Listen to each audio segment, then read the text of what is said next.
little baby. Welcome to Conversations with Chai. I'm your host, Ram Chaudhary, aka Little Baby Ram. And today I have with me, there's so many titles, but I have with me the incredible Rohma Siddiqui. Little baby Roro. Little baby Roro is crazy.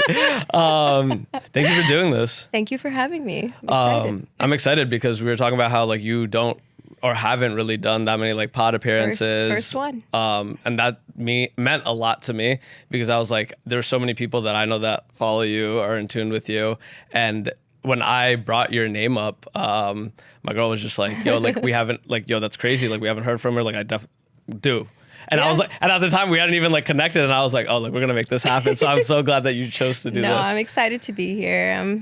Let's chat. Let's get into it. I would be doing a disservice if I didn't start with the thing that everybody probably wants to know right now, because you haven't really been talking about it. You know, we talked about it off, but let's get into it. So we were talking about it off mic. Yeah. You had a brand partnership. Yes. Just tell the story. I want to make sure that everybody knows it. I feel like I've become that meme, you know, from Twilight, where it's like, where the hell have you been, Loca? Everyone's like, what happened? Where has she been? What kind of health issue happened?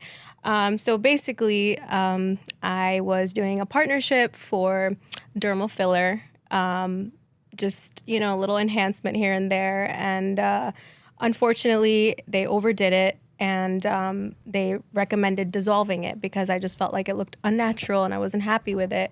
So when they went to dissolve it, it took about 3 sessions. And unfortunately, it triggered some sort of a weird hypersensitivity immune response in my body.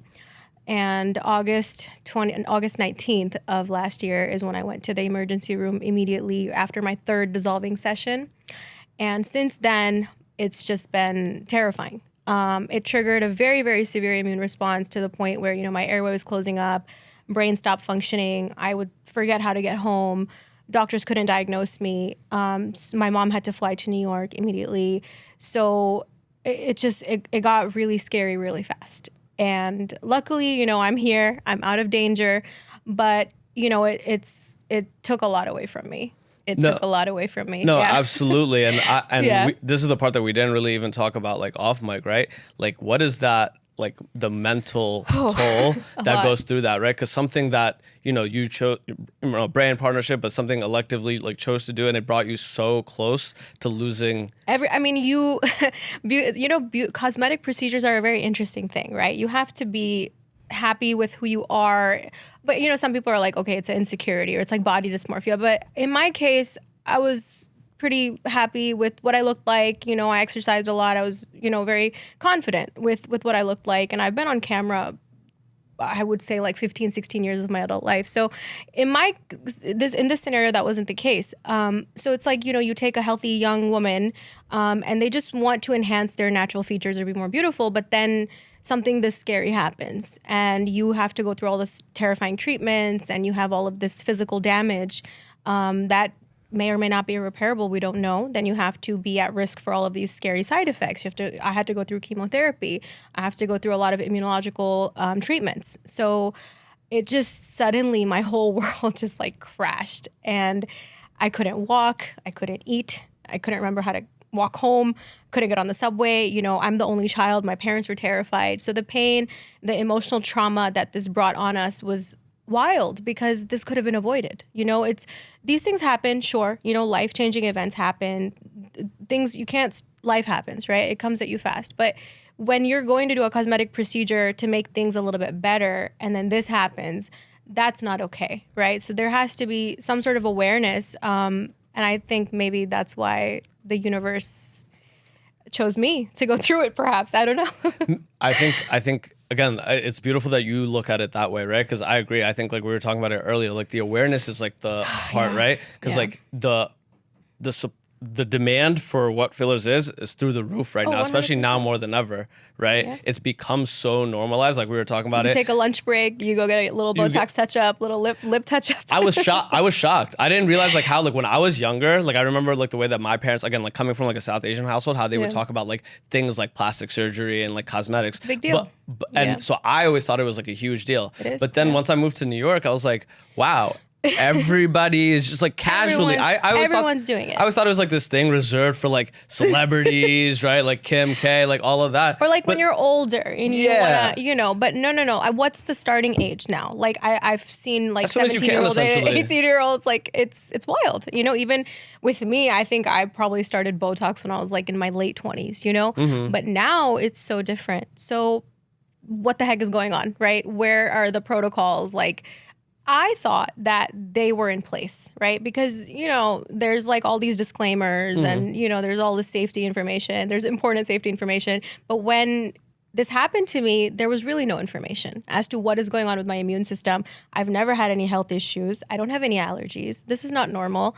And then I found this Facebook group that had a lot of victims that this has happened to.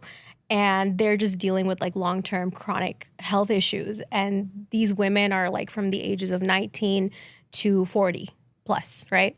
A couple of women, unfortunately, that were younger, they, you know, took their lives because of this, the pain, the disability that this can cause.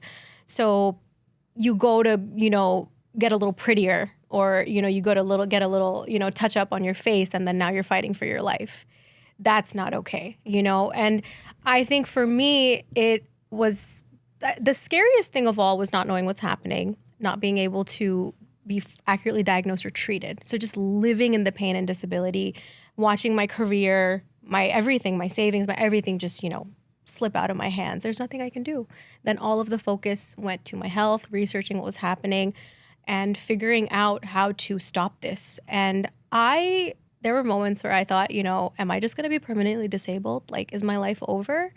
Like, what is going on, you know? And I think being in the public eye and people watching what you do and your every move and being blessed with good health and, you know, a good career and friends and, you know, just normal life. And then suddenly just like losing that from something so small as dissolving lip filler is beyond unbelievable and crazy. But then I've been living it, and it's hard to even describe in words. And I'm doing it, you know, with you today. I'm doing it with you today. So it's, it feels like a movie. It doesn't feel real. No, for sure. And I think like that's like the tough and unfortunate part, right? Because like I'm sure like when you talk about this, it's quickly, and it's such like an easy thing to say, like, don't get lip fillers. Don't do it. Right? Or why did you get lip fillers, right? But it's like the critique will never come to the other parts of it, right? Like, what kind of society is it that like, yo, somebody as young and beautiful as all of these women are have to go and get lip fillers for whatever reason, I mean, there's right? so much pressure, right? On especially women, and then the pressure of aging, right? Like, what's wrong with aging? There's nothing wrong with aging. But like you're talking about Tom Brady, clearly even he, as such a successful celebrity, he probably feels pressure too. That's why, you know, everyone's doing all these treatments. So there is pressure. I mean, we would be lying if we said there isn't. For sure. Right? I think that's when like people give it like a negative connotation, like, oh, there's pressure. But no, there truly is, pressure, right? Like we're such like a vain society. We want to do the best in our careers. We want to prolong it. You know, it's real. That's what celebrities are doing too. You know? And especially like we put it to celebrities, but now at this point, like, because I think when you're younger, or when I was younger, I used to apply it to celebrities, but now everybody's so visible because of, especially somebody who's in front of a camera consistently. You're just looking at your face all day. When you're editing, you're looking at your face, and then we start chasing perfection. But perfection doesn't exist, right? And I think social media sometimes can create that illusion that yes, it can, but I don't think so. It's just an illusion. So I think the message for me was we really need to be grateful for what we have. But these things are commonly used. You know, it's like all of these treatments, procedures, like we live in a very modern age. So to say stop doing this is like unrealistic. It's $1 billion industry, and it can have great results when done safely. But awareness is needed because young people are very impressionable, young women, right? So like recently, I've been in and out of the hospital, and I don't know how, but a lot of people, they found my phone number and my name through like the groups, the Facebook groups. So a lot of women that have had this happen to them, they're reaching out to me from like Russia, Europe, and they're like young girls that are like 20 to 25, and they're like, our whole life is over. We don't know what to do. We're in so much pain. We can't eat. Our friends don't recognize us because if you don't stop the immune response, it starts attacking like your muscles, your tissues, my hair started falling out. Like you become completely unrecognizable.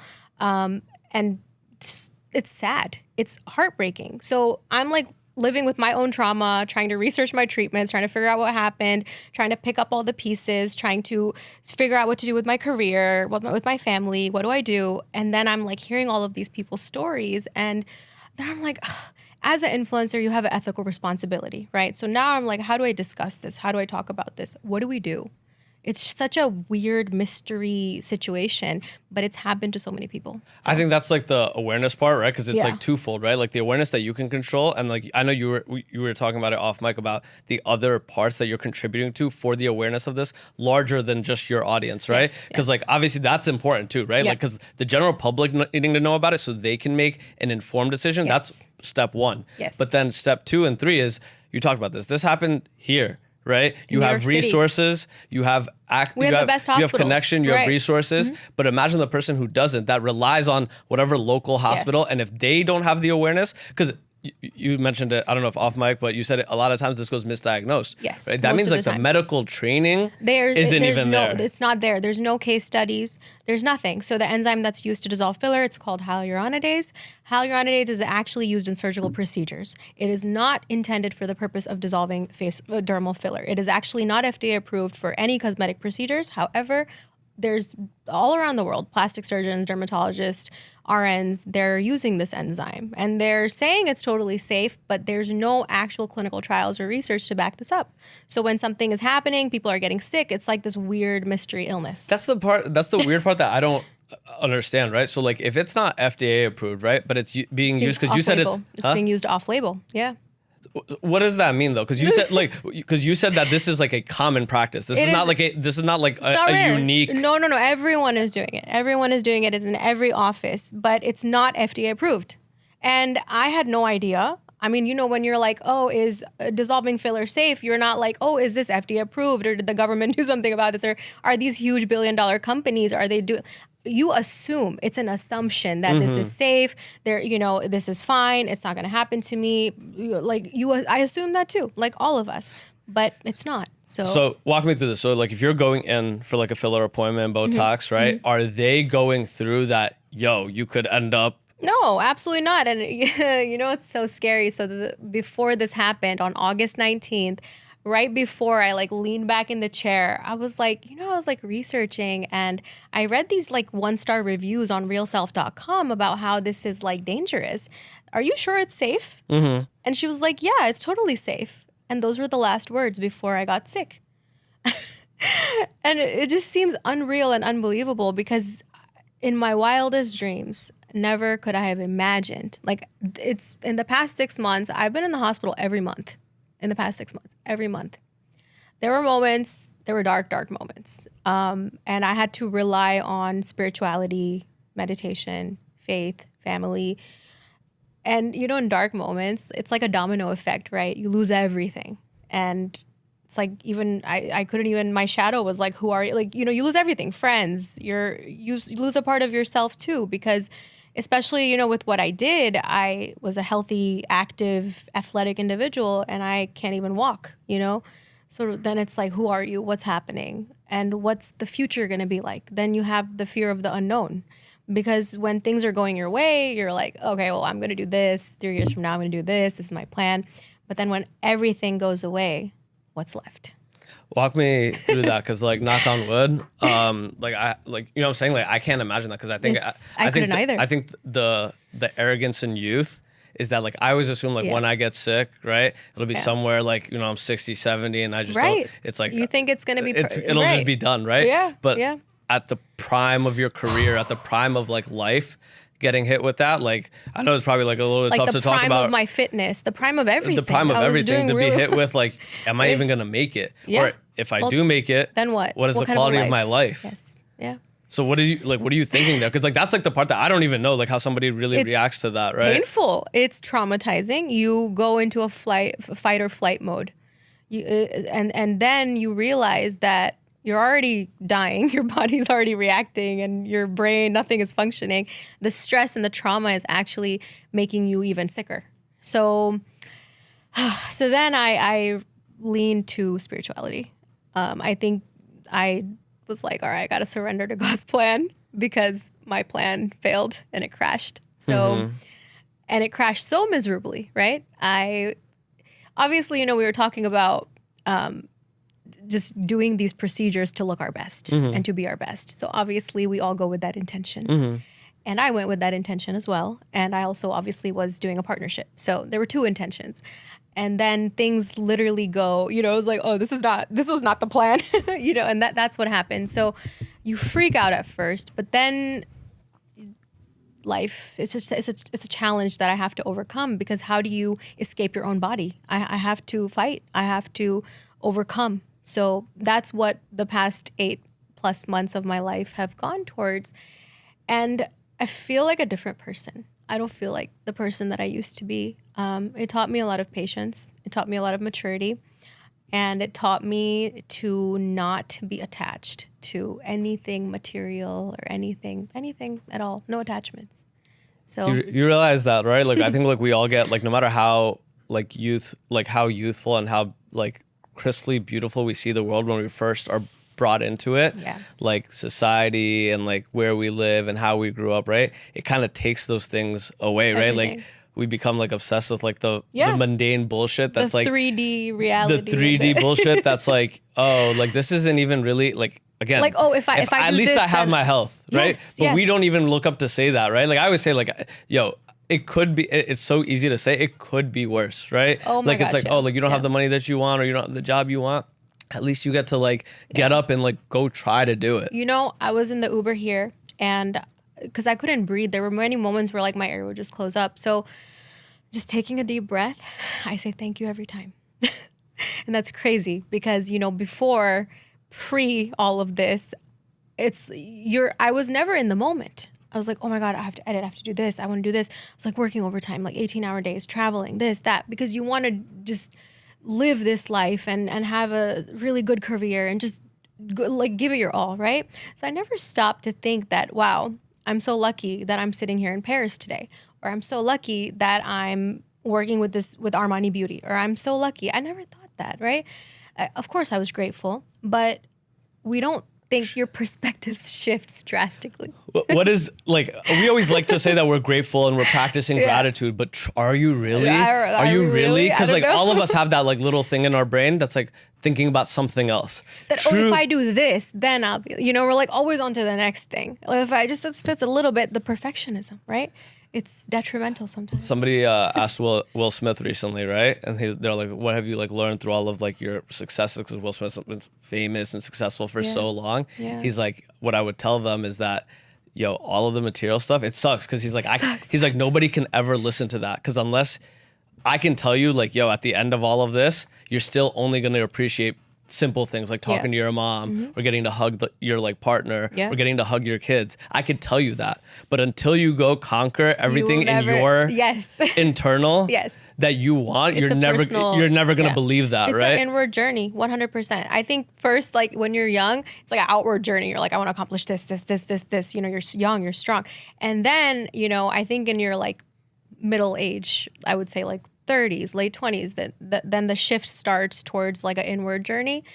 A lot of influencers and a lot of like TV personalities, we used to have these conversations like, what's your why? And I was like, what the heck is my why? I love to wear beautiful lehengas and saris and walk around New York City. I love doing that, but that's not my why. And I always used to like wonder, what is my purpose? Like, why am I... What am I meant to, what kind of change am I meant to create in this world? And I think that's why we go through these challenges, and that's why we are faced with these situations that seem impossible, because that's how you discover your purpose to society or whatever you're meant to be. And we're evolving all the time. So I'm like now slowly discovering my why. My why is never... It's my why is not to accomplish as much as I can for the ego, right? My why is actually, when I leave this world and this earth, what difference did I make? I think that needs to be our why. I think so. I think like when you find that, right? Yeah. Everything starts giving you, like you start accepting the path that was laid out for you, right? I truly believe that my why and my purpose is like higher than me. Like it wasn't something I truly chose. Right? It truly wasn't something I got to choose. I think that's when you start living in your highest level of existence, right? Because so I told you, I was like, I used to do beauty pageants, right? So I was telling my mom this. I was like, you know, we say these things like, what do you wish for in the world? Or like world peace. So when you're young, obviously like winning a beauty pageant is a really good stepping stone to your career, especially if you want to go into news or modeling or, you know, anything TV related. But I was telling my mom, I was like, you know, when we're young, we want to prove ourselves to the world. And there's a lot of ego, not in a bad way, but, you know, you're like, I want to do this so I feel like I've accomplished something, so I am something. But I was telling her, I was like, you know, if I go back in time, it wouldn't be for the ego. It would actually be like, how can I be of service to others, other women, or like anything outside of me. I think that is truly the way to live. And I think that's why we are faced with challenges, pain, illness, because it actually teaches us that we are not as strong as we think. We are not as invincible as we think. So. And we're not as individuals as we think, right? No. Like we're all of us just living different lives, right? Like when you talk about like true purpose, we're all one actually. It's as soon as you get out of yourself. Yes. Like when I started realizing that like, yo, like my life is better in terms of service of others. Cause I always thought about this when I was a kid. I used to think that I wanted like money and like fame and all of that because it was for me, right? I realized like the best feeling for me is not even having the money in the bank. Right. It's just essentially like being able to spend it on my people or take care of my people and make sure that's it. I think money and fame should always be a consequence of what you do. If there's joy and you're happy and you're living in your highest existence, then the money will come, the fame will come, everything else will come. But I think if that's the main goal and that's what we're chasing, followers, numbers, that's all an illusion, right? So then we're bound to be faced with unhappiness or the feeling of being inadequate, right? So I agree with you. I think it should always be a consequence. I think it's like the consequence of it. It's also like the service of others could be that, right? Yeah. It's like, hey, you have a platform, but it's in service of others. Like some of us get caught up in like the ego of like, this is my page and this is like, oh, they're all fans of me, right? And it's like, and there's like a little bit of ego to that, 100%, right? 100%. Yeah. I saw Shah Rukh Khan did like Letterman, right? Yeah. And he talks about how he's like, yo, I'm a servant to the myth of Shah Rukh Khan. He's like, I'm not like, this is not about like, oh, all these people are my fans. These people put me here. Yes. The best thing I could do is offer them the myth of whatever I've become. Joy. He finds joy when people leave his films and it makes them happy, right? So that's, so he's serving the world with his acting. And you're serving something other than yourself, right? Yes, like we always get caught up in like, what are we serving, right? You have to get outside of your own head, I guess, right? It's like me. And, you know, even with the social media situation, a lot of content is so curated, where it's like everything has to look perfect. So with a lot of women, I've seen this on the outside and the inside where I don't know if I agree with it or not, especially now, but it's like a lot of the content is so perfect. Their lives are so perfect that you think that nothing can go wrong in their lives. So as a young girl, you know, I've gotten messages like this and they make me very sad. And I have to sit there and like deeply ponder this where it's like, you're living the dream life. I wish I had your life. And I don't like to hear that because they don't know what my actual life is like. You don't know, right? So it's like a double-edged sword, right? Social media. I think we're changing the shift, and I think we're seeing the shift in that. Yes. I think that that curated, everyone has this like perfect like thing.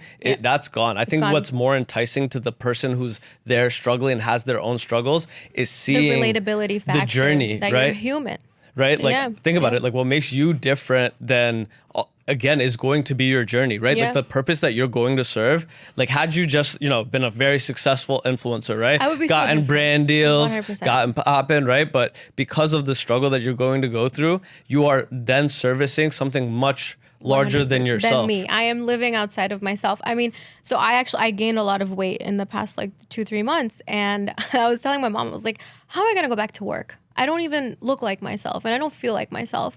And my mom was like, it doesn't matter. You just have to do it. You just have to be happy with yourself and be thankful for everything that you have and just do it. And stop worrying so much about what looks like what's this, perfect. Just stop worrying about it. And I'm like thinking about this, I'm like, you know, I'm a grown adult woman who's like worried about these things. No, I have to, it's not that important because I'm talking about my story, and my story is something, unfortunately, that has impacted a lot of people, thousands of people, maybe more. It's not about any of that anymore. So yeah, no, I think when people can see like themselves in like your story, they're able to be like whatever the struggle is, right? I think like a lot of times, like I've seen people come up on like platforms, and they have a platform, they want to say like, yo, I'm the biggest thing in the world, this is perfect, whatever, right? And like, but that's like realistically an illusion, right? It's all social media is essentially a big old illusion, right? Yeah. It's like when I remember like when I always wanted like whatever I told you, like money, fame, right? And I always assumed somebody would come in, hand me like a huge check and be like, yo, here but what purpose am I serving? I'm just a head. And then what about your journey? Like, what about who you're becoming? What about that? Again, back to like the relatability and like people seeing it. It's like, yo, I so openly talk about how hard this is for me. Like I so openly talk about it, right? Like I talk about every difficulty. I talk about the times I'm fucked up. Yeah, I talk 100%. about like the money struggles, right? And people are like, why? Like, don't you want people to think that like you already have this? It's like, no. Because what makes me, it's harmful too. Like it is so harmful on so many levels. Like just showcasing a perfect lifestyle, because perfection, like we make mistakes as human beings. We make mistakes, but it's like a part of life. Aging happens. You make mistakes. Breakups happen. Like all these things happen, right? So it's like natural. You can gain weight. So you're having a bad hair day. Anything can happen. So it's like we need to actually normalize like just being like normal and okay with that, and not criticizing it so much, right? Back to like the filler conversation, kind of, right? Like it's like yo, like look, this industry would not be thriving so much if we didn't like root ourselves with like the fear of aging and being perfect all the time. But then it's like the illusion of perfection, right? Because then you're seeing like the person on your socials that's like, wow, she's beautiful, right? And it's but like you don't know what she's gone through. Unless she's saying like, hey, like, but that's why it's like important for people to share that. There's nothing wrong with that. So here's another thing, like nobody does. A lot of a lot of people I know too, they don't want to share it. I've shared it for a long time, like, hey, just I'm doing Botox, this and that. I don't know why. I think maybe because I come from a news background and I've done TV news stories on fillers, Botox, but I just never, I was like, you know, if you think it's wrong, then don't do it. But if you don't think it's wrong, then you should be vocal and open and honest about it. So I always was. And I'm being honest about this too, because we're all doing it, so we got to talk about it. I think that's like the worst thing when like you ask like all these celebrities and they're like, oh no, I've never had that done, right? Like, I mean, like Kylie Jenner and the it's be just so for real, you know? But it's like just them doing that is such a disservice to like the masses, because it's like harmful. You can't confirm it, so it's like, oh, maybe you cannot confirm or deny. Maybe she was born with it. Maybe right? And it's like I thought the coolest thing was like Megan Fox did a pod, right? And she went through all of the work she had done, right? Yeah. She was like, yo, she didn't mention one because she's like, I don't want everyone figuring out what this is. But I was like, oh, that's so fly, because then because when you think about who Megan Fox is to like Western culture, you're like, oh wow, like it's amazing. But you know what's so crazy? She was so beautiful to begin with. So it's like, it's interesting what being on TV or being in media does to you. It's like it plays tricks with your mind. You're like, am I looking like this? But you have to think about it, because she was so beautiful, right? There's so much pressure. There's so much to stay beautiful, right? Because like when you think about who Megan Fox was to like, Megan Fox was a straight up a sex symbol, right? Like in America, straight up a sex symbol. So for her, Transformers days, she talks about it. She's like, yo, every single, and I'm sure like if you again, you came from like a media background. If you look at the media from those times, I'm sure that 9 out of 10 articles were not about her acting, but yo, how did Megan look in this scene, or how did Megan look on this red carpet? So if you're hearing that about yourself all the time, then it sucks you in, right? It really, really sucks you in. How do you stay away from that? You're human. How do you stay? I couldn't stay away from it, and I'm like, I don't know. Like I was pretty happy and confident with what I looked like. So it's like, imagine someone who's young and impressionable, right? Because okay, if we go back to you being like 15 or 16, and you're seeing all these things happen on social media, and then, you know, if you have a dream to be a superstar or to be famous or rich, like you said, you're gonna be like, how do I get from here to there? number one, if we're looking at all these curated feeds, it's like, okay, well, if I want to be a superstar, if I want to be rich or successful, I have to look like these women who are traveling the world that are working with these big brands, right? And then now, okay, there's another layer to this. I, as a South Asian, I'm a minority. So when I go on social media, I see these big influencers who look nothing like me, but they're the ones that are getting these big brand deals. That I'm like, what are they doing that I'm not doing? I'm working so hard and I'm not getting these opportunities. So then you're like, okay, well, I have to be perfect in every way, right? And this is like South Asian toxicity as well, where it's like we're overachievers because we just had to be. We had to be to make a space for ourselves. So then it's like, okay, well, if I have to get a little bit of lip filler, if I have to get a little bit of Botox, Tom Brady did it, Megan Fox did it, then I guess I got to do it too, because then I have to fit in these spaces, right? That's like an internal conversation. What do you think? And we were talking about it like earlier, but like it's happening younger and younger, which is so unfortunate because if you're, let's say, an 18-year-old young woman who's like trying to be, again, like in that scene, you're like comparing yourself now to 29, 30-year-old women, you're right? trying to build a career and now. It's like, and some of them, it's like, yo, you don't even know what your end face is going to look like. Like, no. I like think about like, yo, what I look like at 18, not even what I looked like at 18, what I looked at 22 and what I look like now. Well, another thing, so like side note with filler, I'm sure everyone watching probably knows this, is like filler can like migrate and it actually sags your skin. It actually weighs, it adds volume. It doesn't actually lift, right? So the more you keep adding and adding and adding, it's expanding the skin. So you're actually like aging yourself faster and damaging your skin essentially. So back in my day, I'm just gonna sound like I'm ancient, but like, you know, when I was like 17, 18, this was like not a thing. You know, like when I did Miss Indiana, I had my fully natural face, and now even in beauty pageants, like fillers and plastic surgery is so heavily promoted. So like a couple years ago, I went to watch one of the beauty pageants, and it was shocking because like a lot of the girls that I knew, they had all done all of these like full body procedures. And I'm like, I don't know how I feel about this. I genuinely don't know. Like, but you start to see like the negativity, because it is kind of like a vicious cycle, right? Like you get it done, you start again, you look amazing. How like, you do look amazing. Do you need to look? How like perfection? Like it never ends. Then right? Then it becomes like a addiction. And they're also not like forever like lasting, right? Like the effects of it and how you look is like a quick. Look, the human body changes every day. So obviously, if you're gonna put something in it, it's gonna move, it's gonna sag, it's gonna change, and that's the issue. Like we are now becoming so perfectionism based where we like nitpick everything. I used to do it too. I have been there. I used to, even with my content, like even like now I was like, okay, can you hold the phone like this? Can you like frame it like this? Where it's like, at the end of the day, is it really that deep? No. It's not, right? Like, it is and it's not. It's tough, right? Like the things that make you feel like confident and like in your skin, like absolutely. Like, bro, like I would never, but if a guy wants to move up his hairline 2 inches, like who am I to say, like, if that makes you feel better in the morning? You know, I used to say this. I used to say to all of my friends, I was like, you do whatever you want to do and you need to do to feel your most beautiful and your most confident. I am not against plastic surgery. I am not against fillers. I am not against any procedures.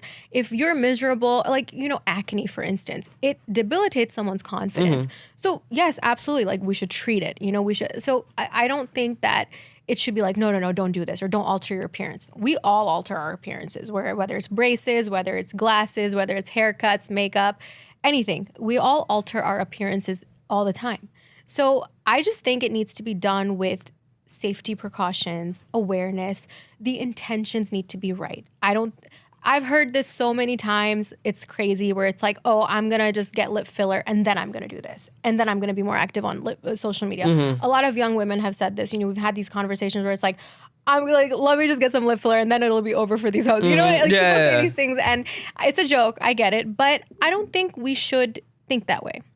I think we should, like, it's, for instance, like, you know, when I was in my early 20s, like I competed in beauty pageants, fillers and cosmetic surgery was not that big, thank God. But because I probably would have been inclined to do it too, right? Because it's like, okay, what are the winners doing? We always look at this. Like, we're like, what is that person doing? Because they're super successful. They are where I want to be. What do I need to do to get from this point to that point? So number one, the comparison, that's wrong. You have your own journey. Whatever they did, it may not work for you. There's no guarantee. And then the need to be perfect all the time. That is setting ourselves up for failure because you're bound to crash, right? So I think the awareness piece is like where I'm going to always come back to, right? Because I always say, like we were talking about it before, everything in life is a gamble. You drink, everything. Gamble. Just stepping outside of your house is a gamble. You don't know what's going to happen. Yeah. But at least when I make those I have as much information as possible. Yeah. Right? Because I think that's where like we like it should be an people. educated decision, and it should not be done out of insecurity.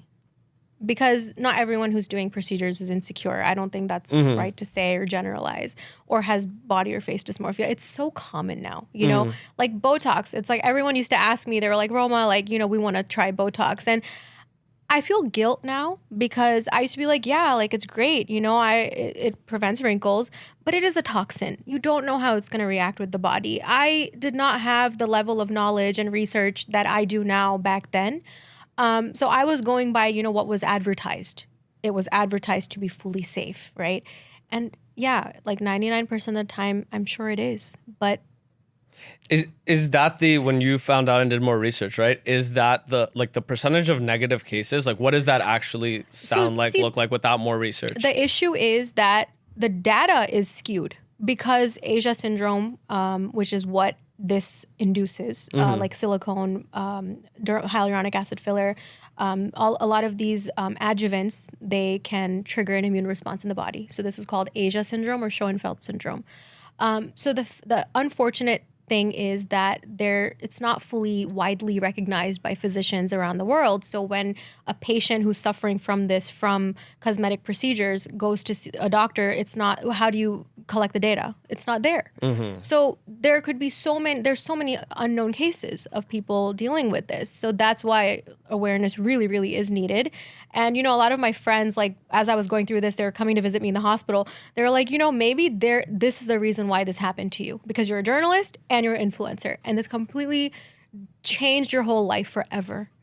And my whole existence is different now. It's a tough acceptance, I'm sure, for you, right? But again, like what they're saying is, I mean, look, this happened to me. Now, what am I going to do with this? Am I going to sit home and cry about it? I cried about it a lot, but I have to eventually do something, right? But it's crazy. The things that I always say, like the things that you've been through, the battles that you fought, have equipped you to take on whatever that purpose is, whatever is in the future. Like whatever is on that future, right? Like everything is just preparation, right? For this moment. Like I always say, like I wouldn't have, if somebody gave me everything I wanted at 18, I would not be prepped to have it. Like I wouldn't actually enjoy it as much, right? You know, I'd be robbed of the most beautiful thing, which is the journey. I hear it from all these people. It's like, yo, like you'll never forget the thrill of like your first hit, or the thrill of your first, like, yo, you did that and knocked it out of the park. Your entire career, you are going to forever just chase that. Like 100%. Like you, and if you just were given that, you would be robbed of that, the beauty of experiencing. And you don't know the value of it, right? Because you didn't work hard for it. And again, right? Like it's one of those things where it's like it's a tough ask, because like right now when it's tough, and right now when you're in the hospital, it's like why? It's like why is this happening? Why me? Then it's like victim mode, right? Why me? And I'm still struggling with it sometimes, right? I'm like, oh, if I could go back in time, I would never do this, right? I would never ever do this. But why did this happen to me? Am I unlucky? But you can't think that way. It's already happened. So now what? It's definitely tough when it's like a because I always say that, right? It's like, damn, like I was given such a beautiful set of cards in life, right? Like I had two parents that like loved me and tried their best, right? I had a roof over my head. I was like, when you really think about it, all of us in this country, like save a few situations, 100%. we're dealt some of the best cards you could as a society, as a human race. Think 100%. About when you could have been born. We have great education, good food, you name it. We have good health. Everything. Yeah, we have everything. But then it's tough because it's like, damn, what did I do in my life to put those things at risk and trade it away? Like I think about all the mistakes like I've made in my 20s, and I'm like, why did I put myself through this? And it's like, it was for all these external things. Yes. But the silver lining and the blessing from God is that because of that, whatever it is that I was meant to do, I am now given true character. Like I always say, like it's a great thing that I did those, because I have all of these now stories and true, real grit and experience to understand what it takes at the next level. You know, okay, so like we do the best with what we know at that time. Now we're like, okay, in hindsight, you're like, oh, if I could go back, of course, but you were a different person then. So we, as humans, we make mistakes. I made so many mistakes. But if, like today, if you gave me the opportunity to actually go back in time, I don't think I would. Isn't that crazy? I don't think I would, because let's rewind 10 months ago. I was doing really well, right? So now I'm like, oh, I wish I had my old life back, or I wish I could back. But let's actually go back. Was I 100% happy? No. I was stressed out. I was feeling burned out with work. There were all these, other issues. So I don't think we should romanticize any point in life. We just shouldn't. And then it comes to attachment. Don't have any attachment, because life is just flowing all the time. You can't stop it, or you can't freeze time, or you can't go back. You can't be living in the past either. That's something I learned through spirituality, is to not be afraid of the unknown. So I read a lot of Dr. Joe Dispenza books. I went to one of his meditation retreats, and that was actually like a really big changing point in my life, because I was fully broken. I thought I was going to die. I thought everything was over. And spirituality, meditation, because when you cannot get any treatment or answers from doctors, no one knows around the world, you're losing everything. What do? You turn to spirituality, because what else do you do? I mean, I was never really that religious, and I meditated and I was spiritual, but I was still skeptical, right? Where it's like I still allowed logic and my analytical mind to take the lead. But for the first time in my life, in November, I couldn't walk. And I had actually bought this ticket to go to one of his retreats a few months back when I was healthy. I had no idea that I was going to go in a wheelchair.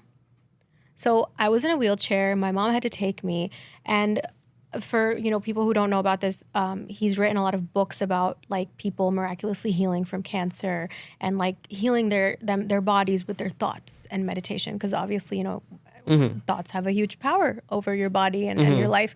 So when I read all of his books, I was really sick. I couldn't see. I would like lay down and do his meditations and listen to his books on audio. So I was like, I really want to go to one of these retreats, because no one can figure out what's wrong with me. I'm like deteriorating each day. I don't know how much, I would tell my mom, I was like, I don't know how much more time I have left. It was really scary and really bad. So end of November, we go to one of his retreats, and people from around the world come to these retreats that are really, really sick, that have undiagnosed diseases or cancer. Young kids come to get coherence healings, which is basically everyone just kind of sends you energy so you heal. And then, they kind of teach us basically they demystify meditation and spirituality. So there are a lot of doctors, they're doing blood work, they're doing brain scans to see the power of meditation on the human mind. So I go there, I'm like, okay, whatever. I'm like fully broken. I'm really sick. I can't walk. And to go from modeling, traveling the world, fully being in hair and makeup, to not being able to wear makeup, to not being able to eat anything but fruit, to literally feel like I'm not going to make it, was crazy to me. For the first time, I had a light suitcase when I went. I had nothing. I just had sweatpants, no makeup, no nothing. And I show up there, and those 7 days like changed my life. I left a totally new person with hope. And believe it or not, 2 weeks after that was when I had my first chemotherapy infusion. And another crazy thing happened. So in the coherence healings, I don't know I don't even know how to describe that experience in words, but he said that, usually patients, they experience changes within a month. And I'm like, what changes could this be? I was still very skeptical. Despite reading all his books, listening to these lectures by all these doctors, right? My logical mind was like, there's just no way. I had decided that everything was done. I'm going to be sick and disabled forever. Life was over, right? In my analytical mind, that's what the reality at that time was, because nobody is diagnosing me. We live in New York City. We have some of the best specialists in hospitals. I have gone to every single one. No answers, no help. Every day I'm deteriorating. I'm just standing in front of the subway figuring out, what the hell am I going to do now? Where do I go now? What do I do?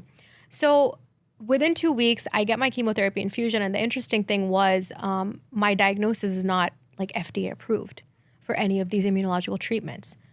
So that was a huge hurdle that my doctor and I faced.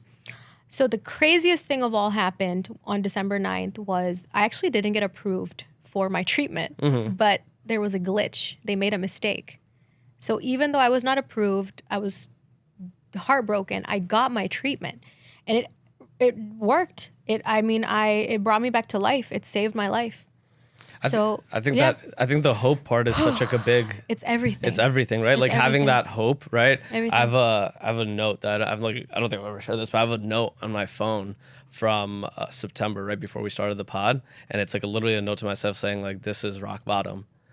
And like I wrote that note, and I like really didn't know. Like I never ever like thought about like harming myself or anything like that. But I knew that this was bottom, and I didn't know what anything forward looked like.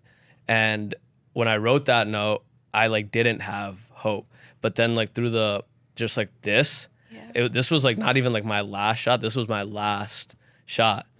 And when I put it out, I was like, this is the only thing that really, when people ask like what keeps me going, it's like the hope that I derive from this. Yeah. Cause it's like when I tell you like I will never ever share the true realities of things. Right. But when I do, people will understand like, why this is so personal, right? Like people won't understand the personalness amazing, of your, sweetie. people won't understand how personal your journey is It and how personal like my journey is, because it's so personal to us. Like and nobody. You need the right space. You and I were discussing this, right? Like I haven't done a podcast before because, these are very deep things that we discuss, and you need the right environment and the right space to discuss these things. I was telling myself this on my way here, and I tell myself this a lot during difficult times. Live life as if you have nothing to lose. Because we get so attached to the outcomes, to what we already have. That's when the pressure builds up. That's when, it takes over your mind. So I think so, right? Because when you've like, again, like as somebody who's lost everything, right? Somebody who's lost everything that I deemed important. Everything, right? Everything, yeah. I remember when I was younger, like I was so money obsessed. But we're still breathing. But we're still here. I was so money obsessed, right? And then it wasn't until like, I lost everything, just putting it behind a dream, that I was like, oh, like, was this really everything? Because I'm still here. You're still here. You'll make, if you have you have everything. At the time before. But then we don't realize at the time, that. You're probably thinking, damn, if I lost my Instagram or if I was able to do this, like I would lose everything. It's like, oh my God, my hair's falling out. I was like known for my hair. You start panicking because you're so attached. Mm-hmm. Like, and then you lose it. And I'm like, oh my God. I used to say, it's so easy to be a philosopher when you haven't experienced the pain. Mm-hmm. I used to say all of these things like, yes, good energy, this. I was always very spiritual. But you know what? I did not know any of that. I did not know humility. I did not know true spirituality until literally seeing my life flash before my eyes multiple times, like a good 4 or 5 times in the past 10 months. But I used to say this before, that if you peel back all the layers like an onion, what's left? I used to think about this too. I'm like, look, if you take everything away, you take the beauty away, you take the fame, success, social media, everything, the lifestyle, everything, what is left? I used to think this to myself. I'm like, what would I be like? What would be left? Would I actually still be me? I don't know. But it was actually really interesting to see that happen to me. Because you know what's left? You know what's left? Just you. Just me. Just you. And I'm actually very grateful and happy with that person. But that's the journey and becoming the true you. You realize like that's enough, right? Like you realize like that's enough. It's like I used to think like, like what happens when you take like the money, the jewelry, the clothes away from me, right? Like what happens when you strip me raw, what right? Happens? It's like that's it's the just real me. True you. Like I like realized like I had like a weird thing with like jewelry. Like I always had to like be like flashy. I had to be like loud in the room, right? And because that was like my cover. It's like, like, that's what I used to do. This is what I am. This is my armor, right? Extra. I used to be but so now extra. it's like so hard for me to give a fuck about like what I wear and things like that. Like I put it on for the pod, but it's like it's so hard for me to care because I'm like, I'm me. Like in every room, regardless of what I'm wearing, like I'm me. So true. What is true abundance? True abundance is losing everything, but knowing that you can do it all over again. Then you can make it again because it's you that made it in the first place. So then why are we so scared? That's, me being in the hospital for months and months, that's what I used to do. I used to read. I used to think about all of these things. It's just me and my thoughts against the world. And when I wasn't researching medical treatments, I was working on my faith and spirituality because it's like, who am I? There's nothing left. Not my appearance, not my job, not my purpose. Everything is gone. Who am I? What am I going to be? What do I want to do? All of these questions, I was like hit with them suddenly. One thing that really hurt was, now I was telling my mom, I was like, if I knew this was going to happen to me, I would have like worked harder to make more money or save more money because I didn't know. I had to, like, everything was gone. We had a health crisis, a financial crisis, everything.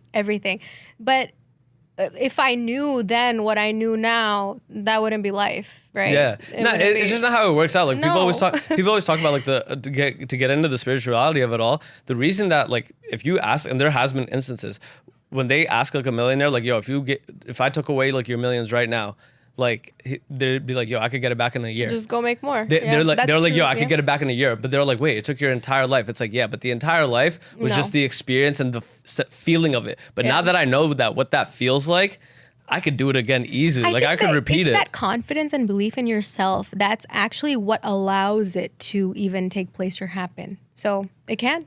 No, I think like when we talk about like people talk about like numbers and like there's like again I have like friends that like take like traditional routes into like all of these things and I'm all like I get it, like that's like planning for like life, right? But I have like the level of arrogance because I've been to zero and brought it back up, right? That I know exactly the fact that I could do it regardless of nothing. I was like watching this video on TikTok and it resonated with me that just don't count your money. And I was like, this is, you know, people are like, this is irresponsible, this is illogical. I used to think that too.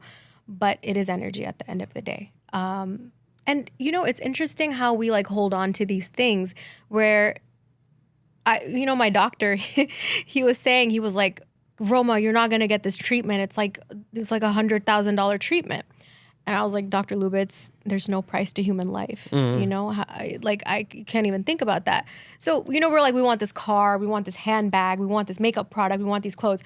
I had all of that. All of that meant nothing. I couldn't use anything of it. It meant nothing. So that's why we actually shouldn't be attached to any of these things. They're nice, they're great, but they don't make us who we are at all. It should be a compliment to who you are.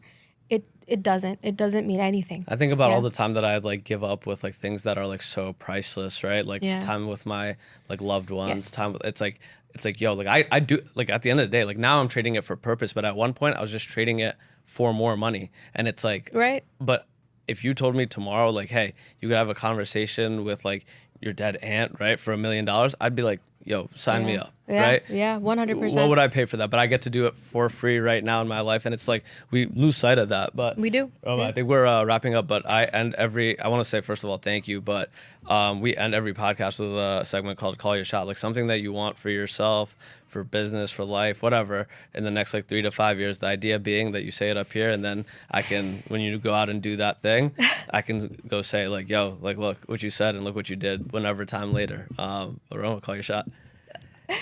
Okay, so it's not my shot, but one of my friends that I met at the hospital, she's a lot younger than me. She actually came to visit me last week, and she told me she had a dream. She saw me in a deep purple power suit giving a TED talk about my life and my experiences. And I don't know why, it just really resonated with me.